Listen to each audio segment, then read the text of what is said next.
the House continually go to the floor and vote to repeal and to replace it. Delay, defund, repeal, replace. Some people like to drive a Ford, not a Ferrari, and some people like to drink out of a red Solo cup, not a crystal stem. You're taking away their choice. You may see a partial shutdown for several days, but Steve, people are probably going to realize they can live with a lot less government than what they thought they needed.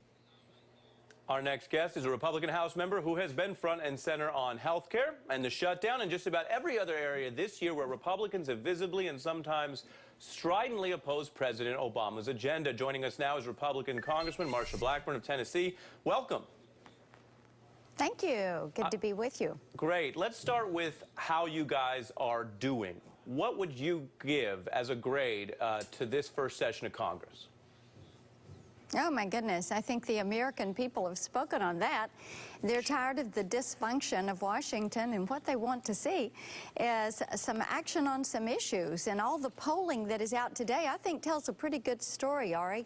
Their biggest fear is big government and the encroachment of government on every area of their lives. So what they're wanting is action, not a lot of talk. They want us to rein in these federal agencies, rein in the IRS. They want Obamacare off the books. They want more control of their lives, and they want Congress to stop talking about it and to take some action next year. I hear you on action. So, Representative, what actions do you think, apart from the health care repeal, which we know we did more than once in the House, what other actions do you think the House has taken either on your legislation or other Republican priorities?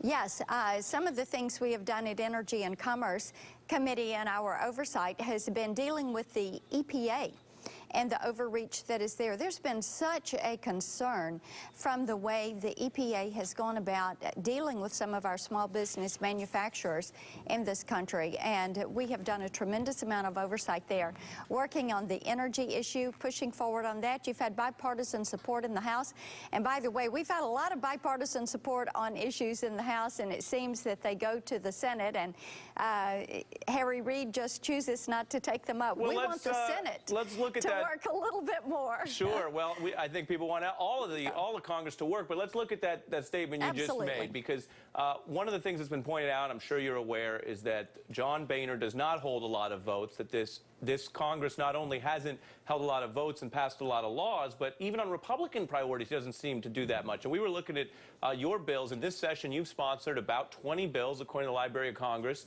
and Speaker Boehner hasn't brought any of them to the floor, even for your colleagues to vote on. Does it bother you that the Speaker doesn't seem to bring a lot of Republican bills to the floor either?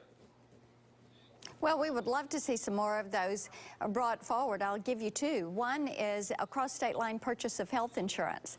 And I hear on a bipartisan basis from people all over the country, they think that's an idea whose time has come. Let people purchase what they want from wherever they want. Another is the American Health Care Reform Act. We would love to see some action on that. A bill that I introduced that has bipartisan support. We've done a hearing. We're looking forward to moving it through the House. So why don't you think the Speaker will bring these Republican bills to the floor? I mean, it is weird for those of us who follow Congress. When I worked on the Hill, there was a lot more voting going on. Well, we would love to see him bring those forward, and I can assure you we're pushing to get some of these brought forward, because you take something like the Software Act, and we've got 3 Democrats, 3 Republicans that introduced that, and it deals with the mobile medical applications that are on your smartphones and iPads, and we think that that needs to move forward quickly, and we are certainly, Diana DeGette from Colorado and I are going to be working diligently on moving that forward. And let me ask you on 2 more. We're going to be speaking to Senator Sanders from across the aisle. He's sort of in the middle of the aisle as a Democratic Socialist next. But on the Voting Rights Act, which has typically been a bipartisan vote, as you know, and one that President Bush last signed when it was renewed, do you think that Speaker Boehner should just bring the Voting Rights Act renewal to the floor, regardless of how people want to vote, get a vote on that, and unemployment insurance as well?